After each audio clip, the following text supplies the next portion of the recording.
Hello and welcome to the Big Five Live for 2018 and some very, very interesting talks, sessions and summits taking place with the Urban Design and Landscaping Summit taking place. Very pleased, and I really enjoyed this, Rasmus Strop from the SLA Architects in Denmark. First of all, welcome to Big Five Live.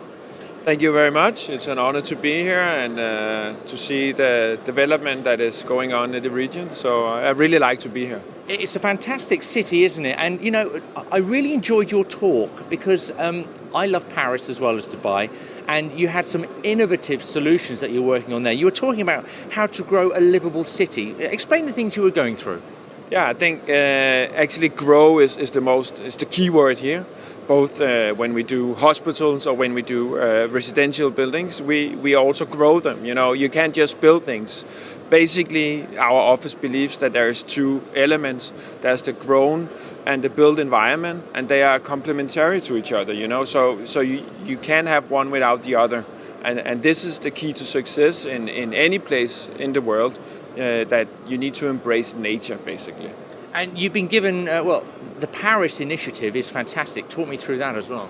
The Paris initiative is actually to sell air above the most polluted and busy road in Paris, and turning that site into a living ecosystem.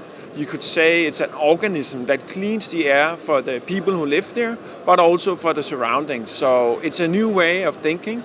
It's not just a green facade element, it's actually designed very cleverly and demanding for us to clean the air, to clean the water that goes through it, but also combined with filters leading the wind the right direction, so we can prove to the municipality before we build it that the air will be cleaned with around, like, let's say 50%. I think some of them, it depends on the pollution elements, but at least 50% better.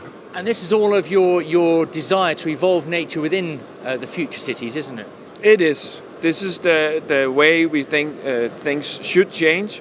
And Paris is a good example because in Paris there is also a political demand. There's a political journey that we are part of, and that makes things easier. But we also see things here in UAE where there is a lot of demands for more local species, for instance. That is a great effort. And we mapped all the species, as I said in my lecture, to a book. So I think in this region we really need to make the local species be more representative in the urban spaces, because it's actually the culture of a city. Nature is part of the culture of any country. Very exciting times ahead, and what I really did like as well, in construction there's a term greenwashing. Yeah. And you covered that as well, didn't you? And that we really need to go for biodiversity. Yeah, we really need to reach the understanding of biodiversity, because what is biodiversity or what is sustainability, right? So biodiversity means that it's diverse, but it also means that it's a system that you need to keep diverse. So you can actually go in and in your own garden, as you probably do, you know, take away all the leaves all the time, mold the lawn all the time. So then you call it biodiversity because you have 5 different species, but they are not interacting with each other. They all need to be part of a system. The leaves from that tree that falls down on your lawn actually become soil and nutrients for the other plants. So, you know, it's a system, it's not a structure. Yeah. And before we can start thinking about that, accepting that the urban environment will look more wild, basically we need to maintain it differently. Before we reach that stage, we are not there. Rasmus, an exciting vision. Thank you for your time. Pleasure, thank you. Okay, now for the latest on everything, of course, from the Urban Design and Landscaping Expo and the Summit, get that all, of course, at thebig5.ae.